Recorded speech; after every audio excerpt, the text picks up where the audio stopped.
to? The lapel or the, is this? Yeah, we're good. Okay, awesome. Thanks for coming out. So yeah, this talk is called radBIOS. It's basically about how I YOLO'd together an audio thing.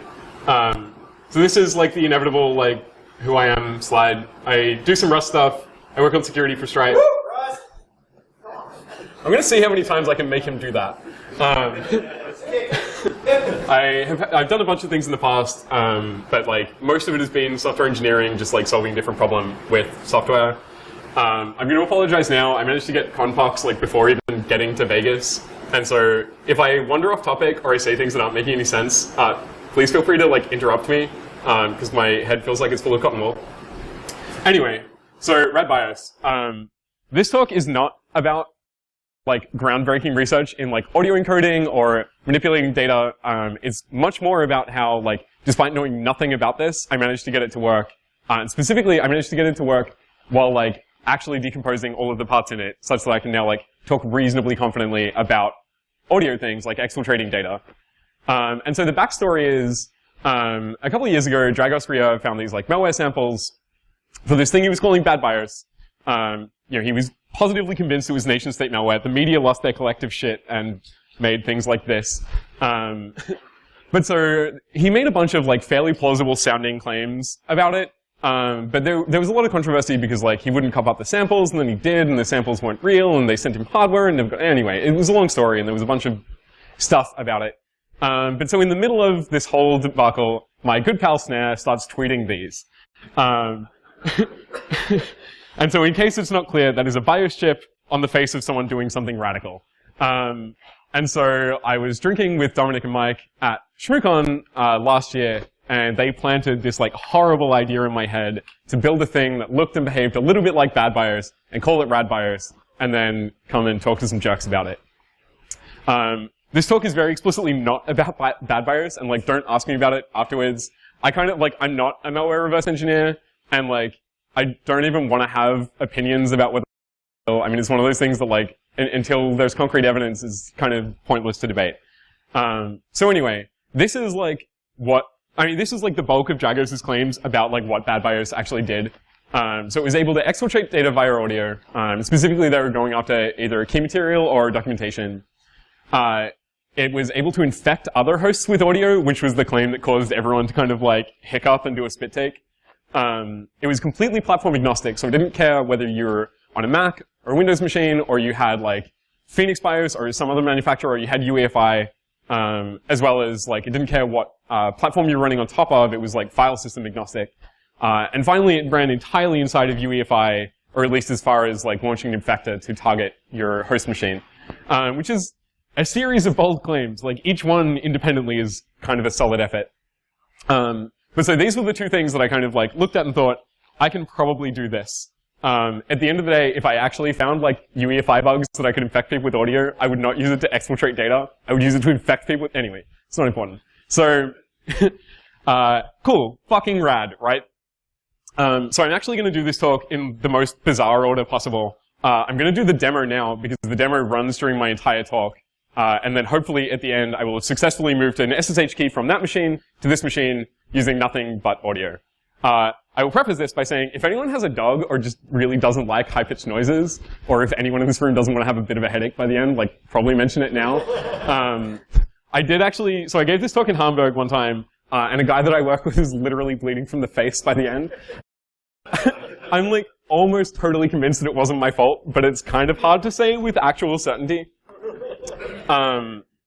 So now we do some live hacking, and this will go well like it always does.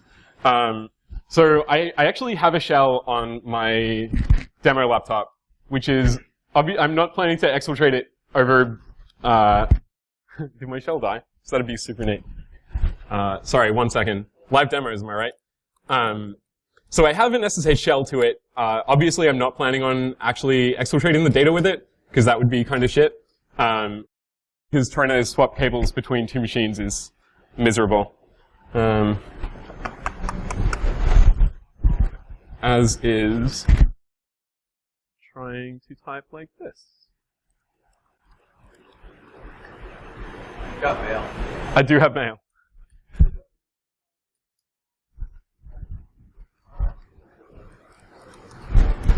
Come on, you can do it. I believe in you. This is not the failure mode I was expecting for this talk.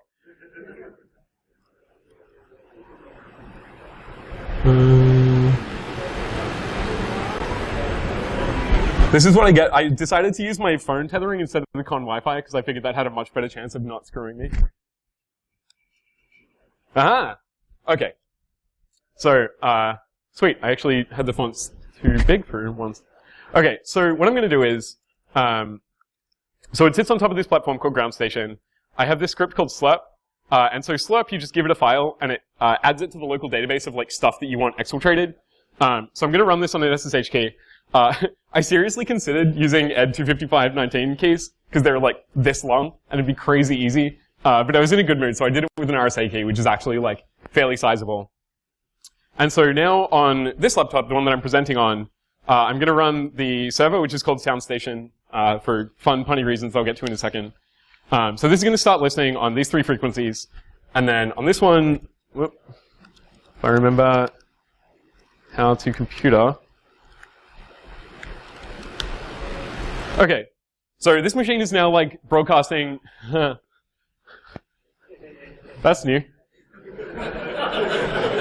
I fucking love live demos.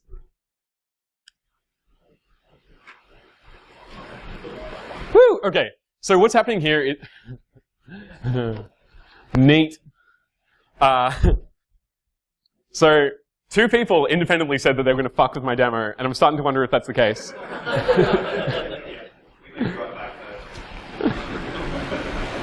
All right, hang on. This will either start working, or I will do some like spectacular bullshit to try and make it run. Anyway, 1 second. I swear I've done this before. All right, fuck this.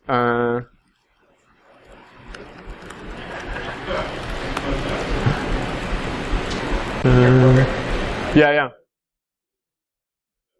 Should be in. Get fucked, Liam. Set baseball for the 4.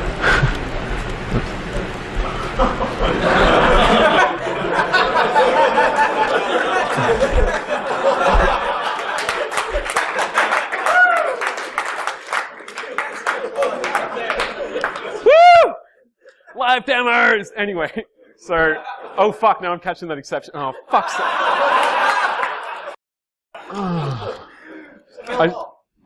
No, I probably have some Python I care about. No, this is the PID, isn't it? Oh god.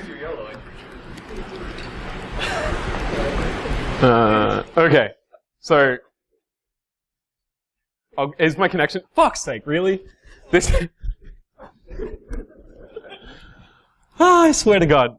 All right, just take my word for it. I'm starting it on this computer. It's not over SSH. It's doing a thing. It doesn't matter now because I caught the exception. Right.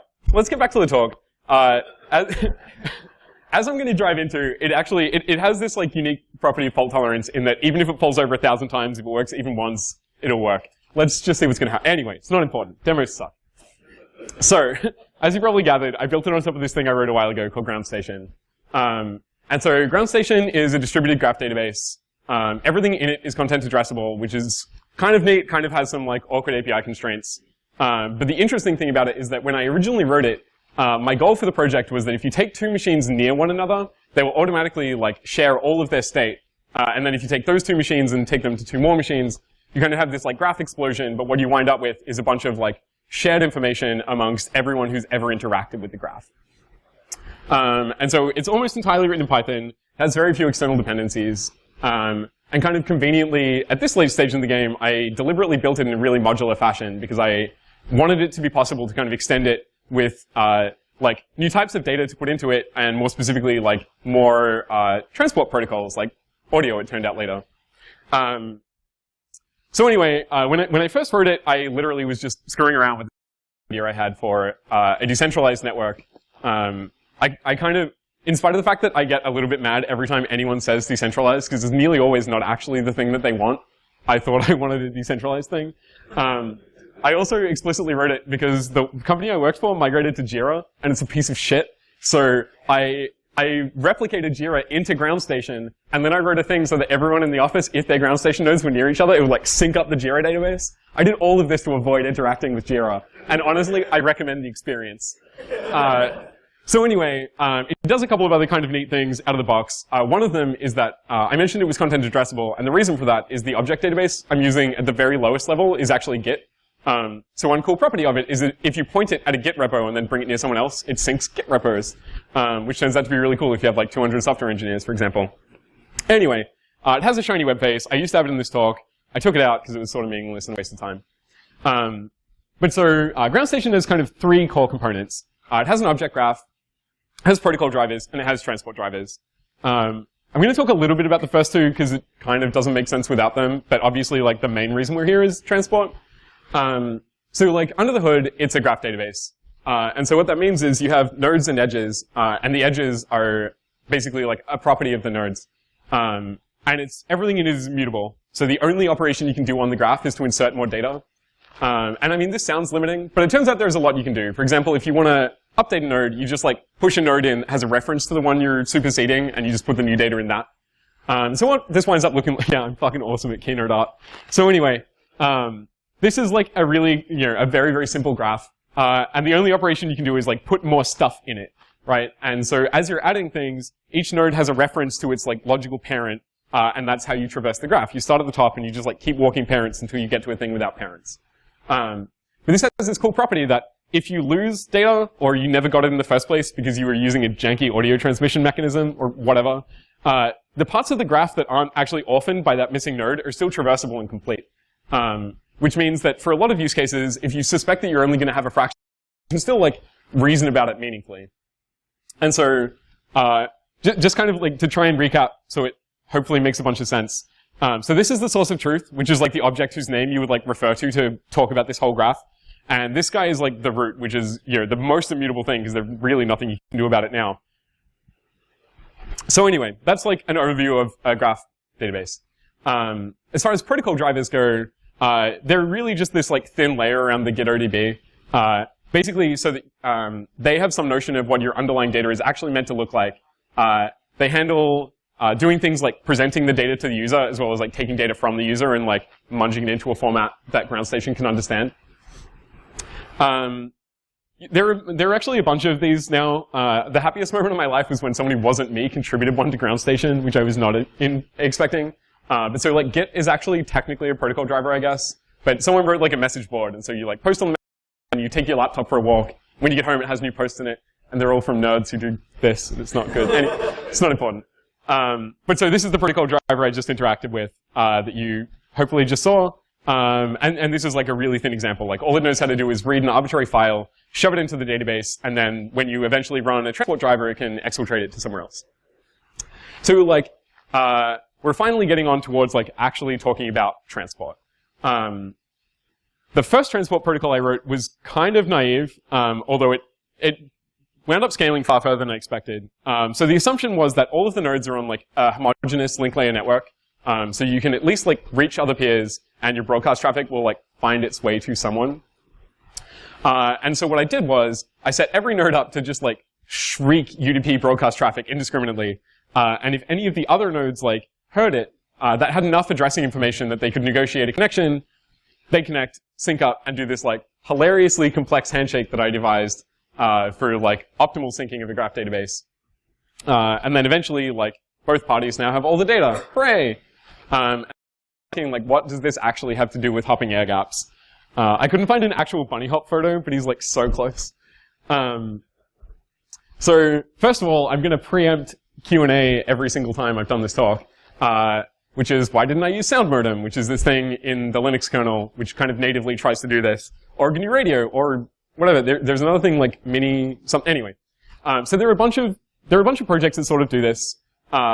They're very black boxy, they're almost entirely inscrutable. Sound modem turns out to just not work very well as being Linux specific, which kind of defeated my works everywhere I go. GNU Radio, I'm pretty sure no one really understands except whoever wrote it. And like dollar thing, I don't know, no one told me about it. But I mean, the crux of this was specifically that I was coming into this knowing basically nothing about audio except that like I'd seen a sine wave before. And like, I wanted, at the end of this, to be able to, like, at least, like, ask reasonable questions, even if I didn't have all the answers. So, I found this thing called QuietNet, which was actually the thing that I got at Shmoo by. This chick, Kate Murphy, I actually ran into her a couple of years ago at BSides Toronto, and we hung out for like 2 hours before we put together that she was the one who wrote QuietNet, and I was the one who did radBIOS, which was like an exciting coincidence.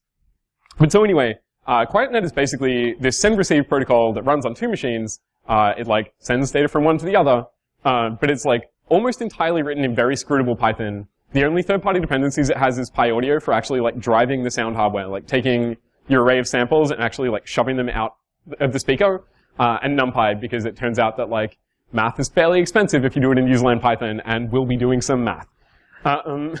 So this is an example of a QuietNet session, and I would love to say that I like had to try really hard to get it to fail in this way. Unfortunately, it's just like fairly unreliable, but for like very defendable reasons. Like if you're using this in its kind of intended purpose, which is like I type things into my computer and they show up on your computer. I mean, like reading this, you still know that I was trying to say hi there, or something close to that anyway. And so the reason that this corruption very specifically happens is that it uses an encoding called PSK31. And so I've obviously like trimmed this a little bit, but looking at it, you can very quickly see a couple of things. One is that there's no repeated zeros in the middle of any of these code words. The reason for that is that it separates code words with 2 zeros as a sigil, and so it would be impossible to tell the difference between them. The other is that it's like very obviously optimized for English text. The shortest message is a space, and the second shortest is an E. So from the ground up, it was very deliberately designed only for migrating like text that looks a fair bit like English around. At one point, one of my very early prototypes actually base64 encoded binary data and then transferred it with the... Don't do that. Anyway, so yeah, it has some nice properties though. Particularly, one of the things I ran into a lot is like, how do I synchronize the two streams? Like, how do I get the two computers to agree on where in this like stream of arbitrary data we are? And it turns out that a sigilling scheme that doesn't rely on like fixed length words and constant sync is really, really convenient. You just like drop into the stream, and then the first time you see 2 zeros, you're at the start of a word, and then you just like keep reading. Awesome. Right, so I like took QuietNet and I like hacked onto 2 scripts until I could like very reliably move like a kilobyte of data overnight. And then I started thinking, well, there's probably a better way. I might actually have to go in a bit deeper than this. No one's going to be terribly interested in this. And so I asked myself, how even to audio? And this is kind of what I came up with. And this isn't like a perfect pipeline, but like in the general case, you'll probably find yourself doing something that looks almost exactly like this. So at the very top, you like reach out to your audio hardware and you say, hello, I would like a stream of frames. And it's possible that PyAudio segfaults, but if it doesn't, you get a stream of frames, and it's awesome. So then, once you have your stream of frames, you like take some frames and you do a thing called a fast Fourier transform, which turns your frames into points. And at that point, your points now represent like how much activity there was in a given frequency at that time. And then you take your points and you walk along them like with a sliding window saying like, hey, at what time was there this turn that I'm very specifically interested in? And that gives you bits. Finally, once you have your bits, you can, in my case, I ham the shit out of them, which I will also get to try and turn them into symbols, and finally you turn the symbols into bytes, and then you have data. So simple. Why didn't I just do this in the... Sorry? Alright, I'm going mad. I swear I'm... Alright, anyway. So, Fourier transform. I figured I'd skip over the, like, give me frames thing, because it's, like, you import PyAudio and say, give me frames. So a Fourier transform, this is like the Wikipedia definition. It transforms a signal from its original domain, which in our case is time, into the frequency domain, which, I mean, I sort of get it now, having done this for a while, but like, the actual thing that it lets you do is ask the question, was this turn present in this set of samples? And like, programmatically, it kind of manifests as just this big array of floats.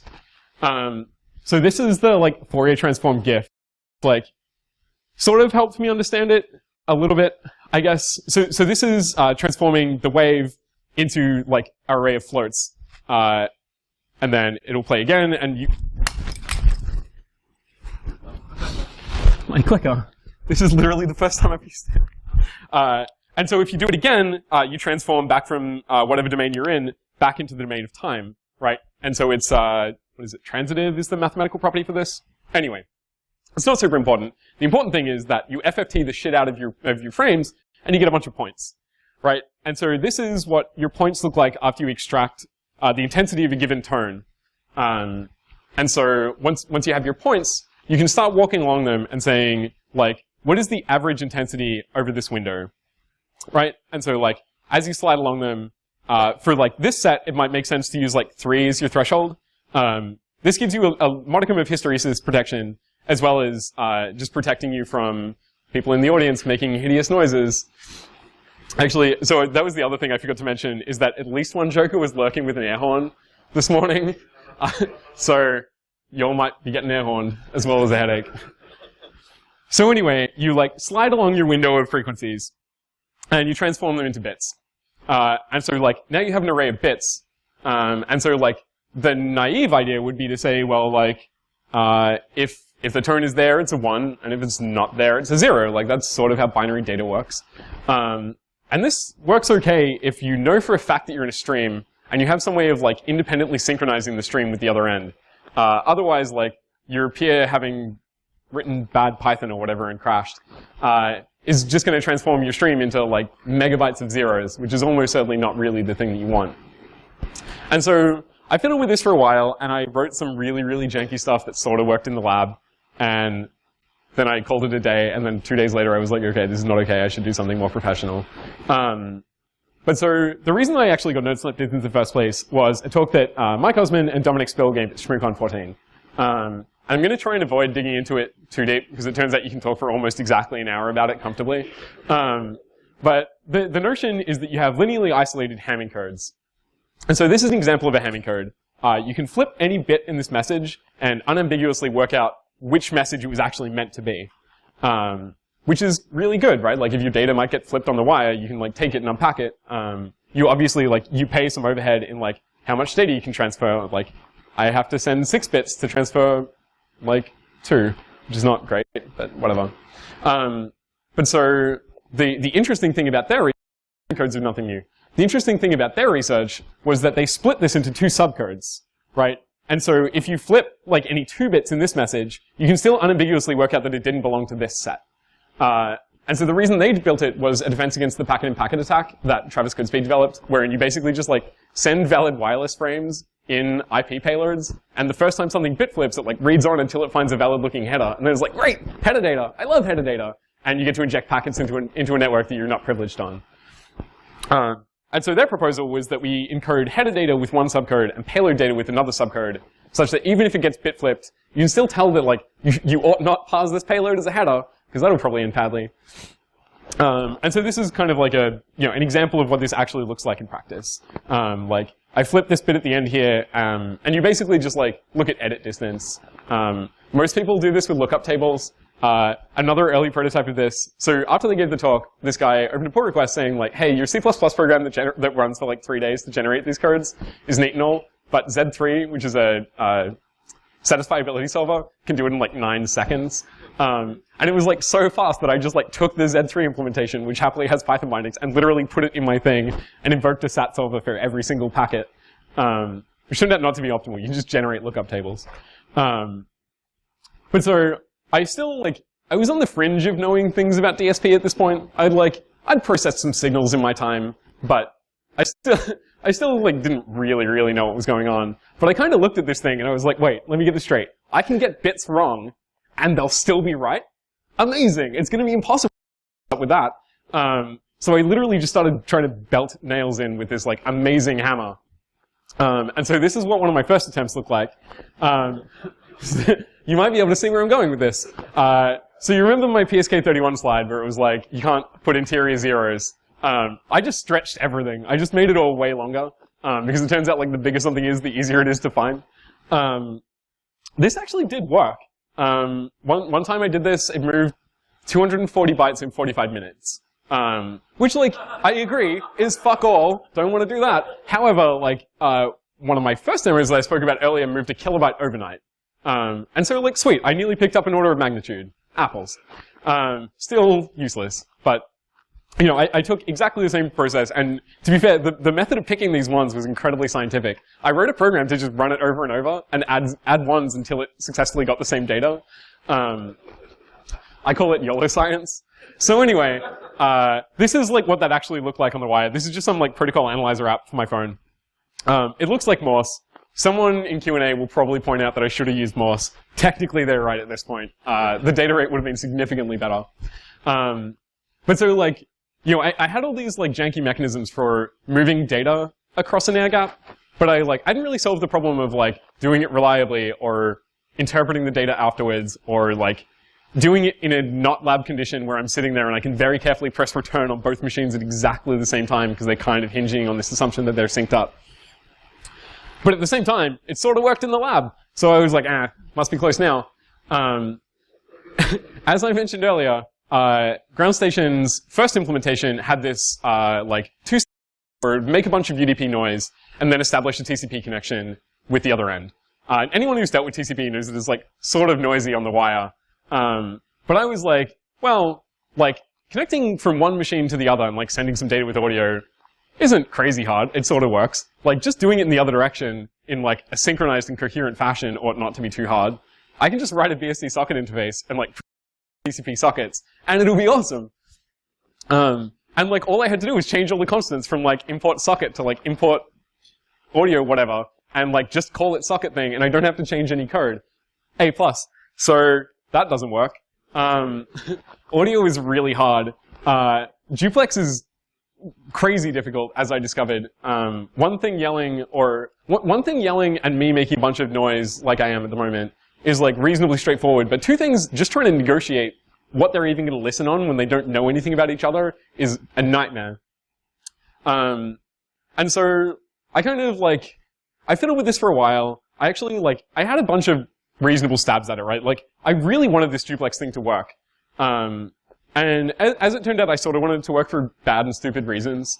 But like, the thing that I wasted the most time on was reinventing wheels. Like, the best part is that at no point did it occur to me to just like read the TCP spec to like see exactly what it does, like at the but so this was my first attempt where I wanted to have this like, TCP-like thing where you like send a packet and then your other end acts it. If you're paying very close attention, you'll realize that like a TCP payload is gigantic and a TCP ACK is tiny, but in this instance I'm doing it bitwise, so that didn't work very well. In as far as, I mean, like it sort of worked, but my data rate went back to the like kilobytes in days sort of order.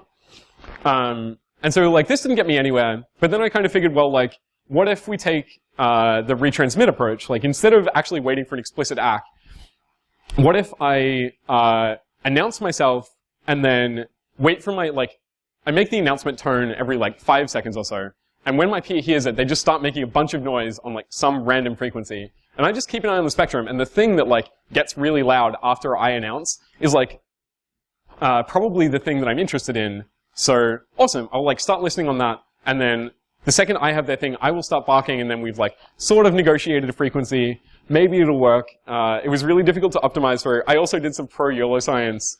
Every single time I've given this talk where I like lurk around the room, I'm going to give it in and try different frequencies till the transmit rate is good. So anyway, I kind of tried this thing, and then instead of trying to ACK individual payloads, like everything in Ground Station is request-driven. Like there are no informational messages. The only time that you talk to the network is if you want someone to do something.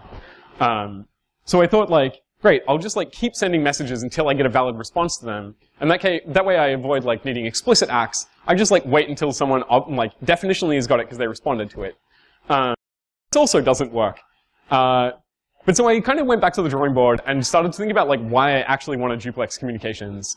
The reason that I implemented them in the first place in Ground Station was because I was syncing gigantic databases. Like some of the Git repos that it operates on have like gigabytes of data because sometimes a designer checks in a Photoshop file and that's the end of the goodness of your Git repo. But like in this instance, there was like never going to be a case where these databases were like big. I mean, if they're that big and you're trying to move it around with audio, like I think you just need to look at your life and your choices. But it also had a couple of like, the duplex thing actually broke some things that I kind of thought were neat when I was first thinking about this. So one example is that like, as it stands, like this machine is making noise and kind of, because I'm doing a demo, like I'm targeting this one, but actually like anyone in the audience could like run, get this random SSH key. One of the things I've been sort of playing with in the last few days, because it only just occurred to me, was actually just recording it on my phone and then like playing it back later instead of trying to like pause it in real time. But so like, yeah, my duplex thing was like complex and error prone, and my favorite, a complete monstrosity to debug, because like I didn't even know what frequencies it was going to pick, and I could log them, but I was often recording the wrong thing, and the handshake took forever because when you're transmitting like order of bits a second, as it was at that point, there's a lot of sitting. So I started like, I went back to the drawing board and thought like, how can I make this work without doing this really hard work, which is difficult? And I went back to thinking about like the way my graph works. So earlier I mentioned that the graph I'm using has this property of content addressability, which if you're not familiar with it, ordinarily like when you think of a database, you think of a thing that like probably has some like identifier payload pairs, right? And you can go to the database and say, hey, I have this ID, I want the data associated with it, give it to me. And you get to pick both of them. In a content addressable database, the name is always a digest of the. And so what this means is you get given data without any like a priori knowledge of what it's meant to be called, and you hash it, and then you just shove it into the database, like with that name. And so when you're encoding this, you actually stick the parents inside of the body as, an array of names of parents. And in this way, like, the entire message is kind of like self-contained in that if you flip any data, it'll actually hash wonky, and it won't wind up there, right? So like, in this instance, this is I couldn't work out exactly how to try and describe this, but like, so this guy here, like, has the hash of its parent stored inside of its body, and this one got corrupted on the wire, like a bit flipped or whatever, but that made it hash entirely differently, and it kind of like lands outside the graph conceptually, which means that if you just like keep trying, all of the fucked up packets will just like not land in the way, and then when you traverse down from here, like you will only hit the good path. So I was like, okay, cool. Like instead of trying to be really, really clever and like optimize for always getting the data and only transmitting data that my peer needs and like doing all this smart stuff, what if I just like yell incessantly all of the data that I have and just kind of like assume that my peer will hang around for long enough to like probabilistically get it all? Which like, again, like it has some neat property. I mean, one, it works, which is great. But it also means that like you can actually have like essentially a data fountain, and like going near it means that you'll get a set of the data. And if you come back the next day, you'll get some more, and so forth. So anyway, I cranked the hamming way back because unfortunately, like with consistency comes just like more data that you need to transmit. And I went really overboard with the like just add more bits solution to all of my problems. So I wound the hamming way back to the point where like transmitting messages was feasible again. Started like yelling, I chunked up the payloads really aggressively, started yelling them and just putting everything into the database, whether or not it necessarily looked okay or not. And this actually sort of worked. And so I went into this hill climbing mode where I was like, okay, I feel pretty good about my mechanism for moving the data around, but like, I feel pretty good about my mechanism for encoding the data, but like, my faux file layer that I've kind of YOLO'd together is kind of bullshit. Like, what else can I do? So I decided to actually read a paper. And I had sort of valid reasons for not doing this first instance. The biggest one was that, for sort of like dumb reasons, I was really, really interested in actually kind of like deliberately not invented hearing the whole thing, like building it from the ground up as much as possible, because I figured it's like extremely difficult to build, like not impossible, but very, very difficult to build something for yourself that you still don't understand. But so I kind of like, I figured I'd roughly reached the limit of what I could achieve, like inventing my own signal processing algorithms. So I started doing a little bit of reading, especially I started actually reading up on things that I'd like heard of, but the math looked really daunting in the first place.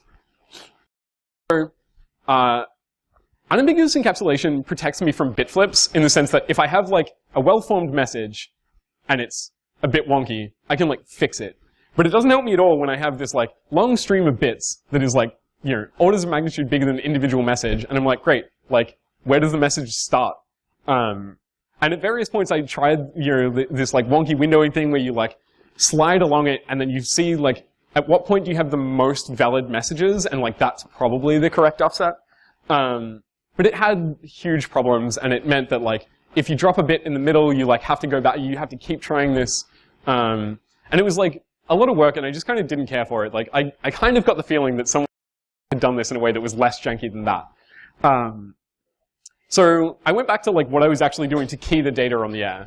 What I've been doing so far is called frequency shift keying, right? You basically like make a tone on a frequency whenever you want to send a bit. And like, as long as you've agreed on what the frequency is in the encoding scheme, like you can transmit data. Great. And so I'd read a lot about phase shift keying, which is like unambiguously, get it, the correct thing that I wanted. Like that is what I wanted to do.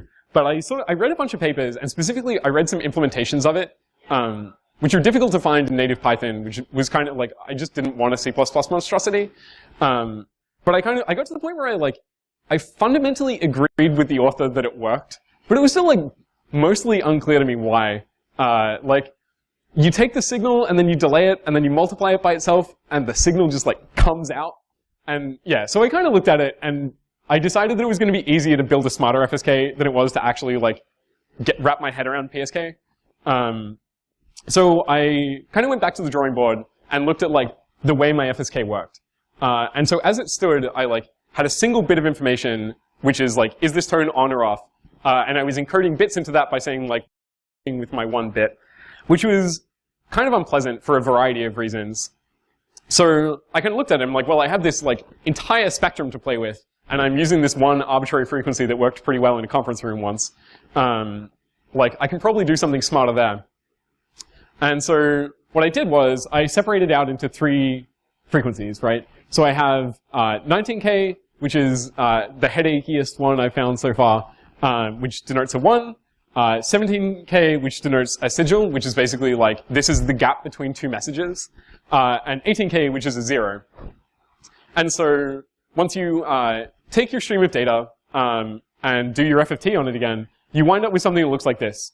So this is just a tuple of floats that I was printing, and it basically shows like how prevalent each of these 3 frequencies are at any time. And so this is before I kicked off the listener, or sorry, before I kicked off the, I think I called it a shrieker in the code base because I thought it was funny. And so this is like basically what background noise happens to look like in my hotel room last night. But then once you start it, all of a sudden you get these like gigantic values, and it's like, great, there's a signal. And so one of the interesting things is that, because of both like my technique, my poor choice of frequencies, and the fact that I'm not kind of doing any post-processing to clean up the signal, they all jump up. Like in this instance, like the 3rd column, which I think is the 0 bit in this case, is like intuitive. I mean, like eyeballing numbers, you can say this is probably it. But like all pretty high as well. And so like one of the first things I was doing was just like looking at what's above a threshold got me nowhere. I had to actually take the data, FFT it, find out if anything was above the threshold, and then like do the sliding window dance again to see like which one was consistently above the threshold. So anyway, I was like, I did this and I got like another order of magnitude improvement on my bit rate, as well as like much better accuracy. Like the Hamming wasn't needing to soak up quite as many things, but like my Hamming code Rube Goldberg machine was still doing a hell of a lot of work. And I like kind of looked at that as like the next thing that I could plausibly optimize. And so this actually came up when I was talking to Osman at Shmoo this year, because I filled him in on all the stupid shit I'd done in the year since he gave me a bad idea. That like, this is kind of like how I was hamming these bits before, right? Like I take the bits and I feed them in. But in many instances, like, I mean, this medium is analog, and the way I'm interacting with it is naive. It's pretty common that like I have indeterminate bits, and like traditional signal processing kind of like, well, so it turns out there are 2 schools of thought on this. This is all Osman telling me that I'm an idiot. So I smugly was like, I invented a thing. So typically when you're processing signals, at some point you have to make the choice between hard decisions and soft decisions. And what that boils down to is like, how early in the pipeline do you take your array of floats and turn it into like concrete bits? And I took the 3rd door because I didn't know there were only 2. So what I did was like, when I had bits that I just like wasn't sure about, like it really could just go either way, I just like stored a 3rd value. And I let the Hamming code soak that up because it meant if I resolved all the bits that I was pretty sure about, and then resolved the bits that are actually like guaranteed to be wonky, I wound up recovering a lot more data. And the process for doing this is pretty easy. You try both of them, and whichever one has a closer edit distance to a valid word is almost certainly the thing. So anyway, does anyone have a headache? No one? Amazing. Is anyone bleeding? Okay, so I have a hunch that this is going to not be working. Just quietly. Alright, well, that's definitely failed. Very loud. It is very loud. So the reason for that is actually honestly a little unclear to me. I used to do the clicking. So the clicking isn't the thing that it's listening for. The clicking is like, so if you imagine that you have like a waveform that like looks like this, when you start a speaker, you want to like kind of like ease into it basically. Like, you want to, like... Yeah, exactly. And that's what it is. It's basically every time I light up the speaker, it pops. At what point do you start the process? I've been hearing like high pitch growing, or like before you start your presentation. I mean, that wasn't me if it started beforehand. I would totally, so more than one person didn't even threaten, just flat out told me they were going to. So like, yeah, I would actually believe that. In any case, I'm efficient, like, evidently I wrapped the wrong thing in try accept. So I'm just going to write this off as a failure. I'm sorry, guys. This is the first time the demo has failed. Can you write it to go at like something audible, like 600 or something? Yeah, I mean, I can. Oh, fuck. Let's just do this again.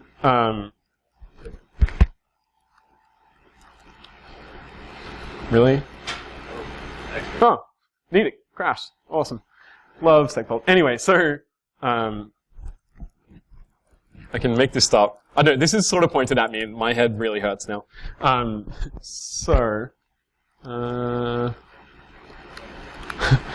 gonna regret doing this in a second, because I don't have another SSH key handy, so I'm gonna use my real one.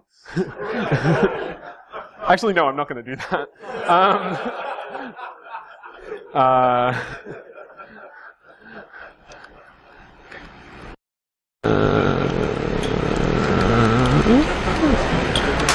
So let's do.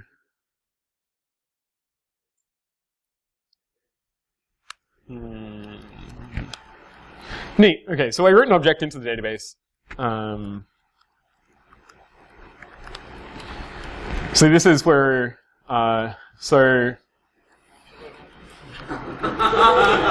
That's an A. I did music once. Great. How loud is my volume? All right. So.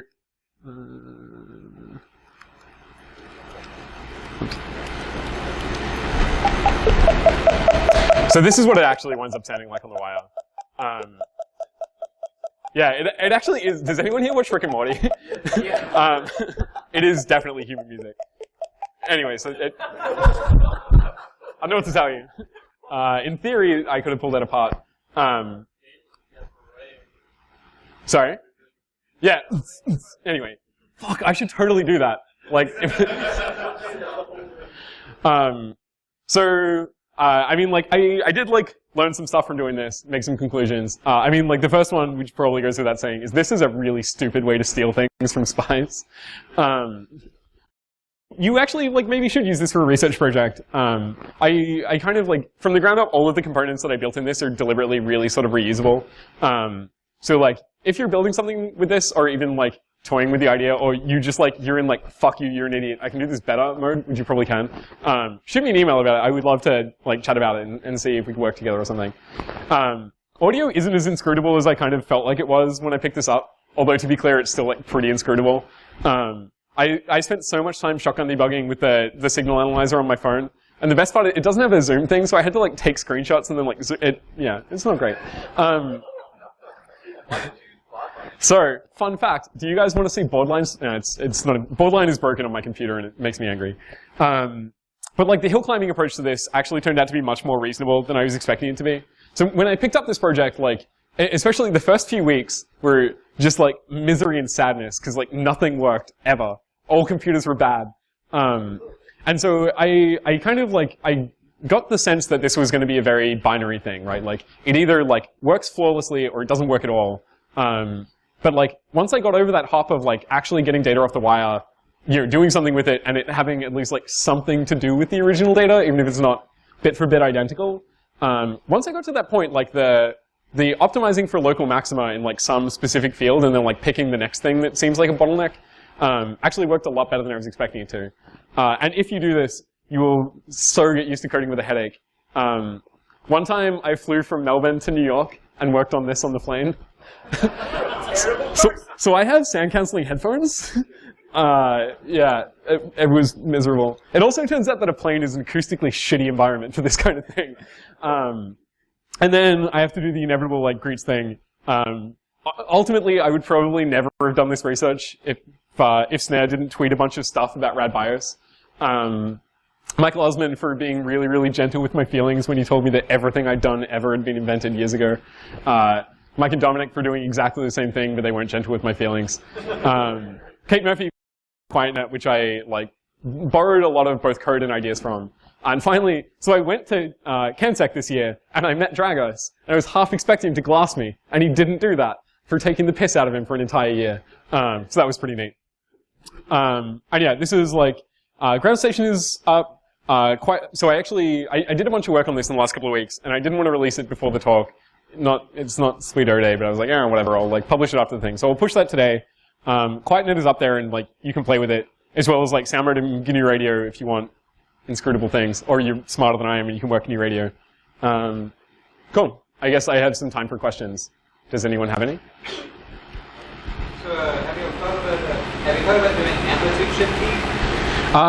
Yeah. So it was another one of those things that I kind of looked at. So I actually forgot to put it in my slides now I mention it. I probably have content for the next 10 minutes. So one of the things that I actually wanted to do was to do 6 FSK. So my ham encodes are all 6 bits wide, and so I could completely eliminate the where in the stream problem I am if I can send all 6 bits at once. The problem that I had was that as I mentioned earlier, the frequencies all bleed over into each other, and that's really not a problem when I only care about the strongest one. The strongest one is probably the thing that I was trying to send. But with all 6 bits, all of a sudden I actually need to care about the individual values of all of them, and so the bleed over just obliterated all of my data. I got the sense from the reading that I did that ASK was going to have similar kind of problems, in the sense that there was just fancy post-processing that I didn't do before it'd be meaningful. That's not to say it can't or won't work, but that's kind of why I didn't go too far down that road. To be honest, I kind of I got to the point where I was making real ground with FSK, and particularly FSK is really, really easy to debug. You just look for the hot patches on the spectrograph. So that's why I kind of just persisted with it. Yep. Yeah, for that, getting late, you brought up. Yeah, so I kind of I intuitively knew that numbers that are multiples of each other is probably a terrible idea. It was a little unclear to what extent I had to go overboard, and I picked some random numbers and they worked, and it was A+. So the other trick with that was I was using shitty laptop speakers and mics, and when I was trying the 6FSK thing, I kind of had the sense that if I could spread the frequencies out far enough, I'd get away with it.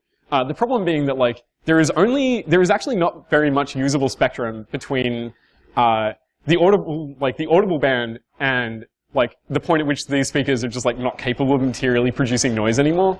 And so that really limited my options, again, if I was trying to do the naive thing, which I kind of consistently was.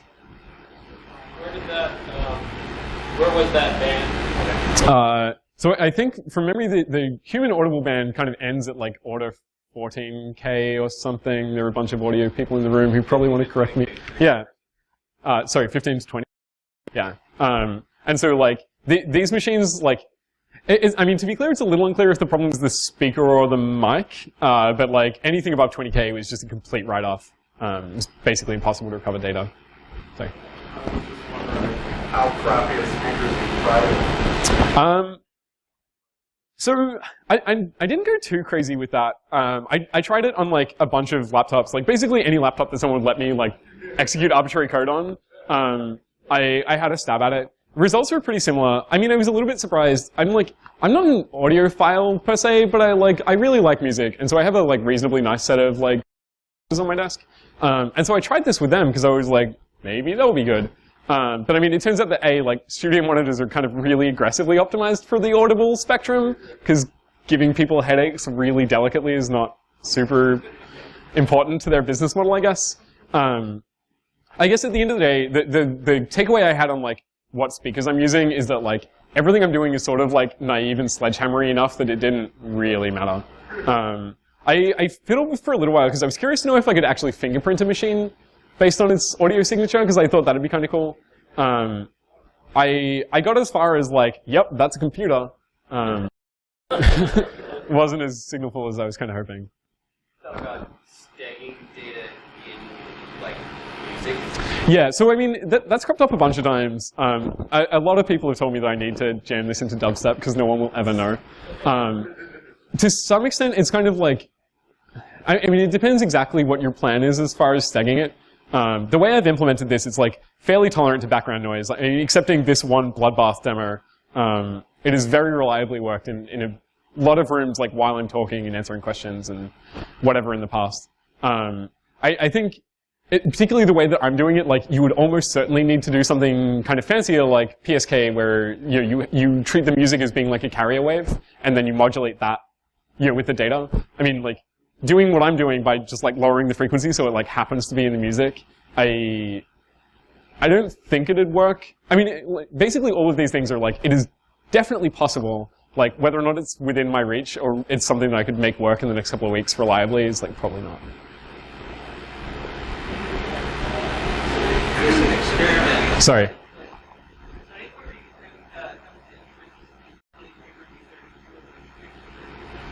So the question was I tempted to implement, what was it, V32? Yeah, so kind of. So I read there's also a Linux module called Ax25, which is another one. I don't know. So I cut a bunch of irrelevant stuff from this talk, but there is a project called Byzantium, which is trying to build distributed mesh networking, which was actually the people that contributed the other module to Ground Station, because they wanted, their use case very briefly is like, you're in a disaster-affected area, like all of the infrastructure is destroyed, but everyone still has laptops. It'd be nice to be able to talk to each other. And so they built a message board on top of it, so that like I put a post in the message board being like, my goats have escaped, and someone else puts a post in the message board to be like, whose goats are these? And then someone who knows both of us happens to like ferry between us both, and the graphs sync up, and like now I know who has my goats. And so they got a contract from, or a bounty or like a grant from some organization to try and make their thing work over ham radio. And so I worked with them on the original like Ax25 implementation. And so that was one of the things that I picked up and I was like, this will be easy. It turns out that like, once you're on the other side of a ham radio, like, your signal is already so much better attenuated than like audible noise in a janky room with echoes and misery. My sense is that they're not, like, even if you implemented it, it would still kind of only get you as far as the like protocol decoding phase. Like, I don't think it would have helped me very much as far as actually like pulling signal off the wire in the first place. But I could definitely be wrong. Okay, I'm nearly out of time. I've got time for like one more, or 3 minutes. I have time for 3 more. But there are no more questions. Amazing. Awesome. Thank you for having me. Sorry.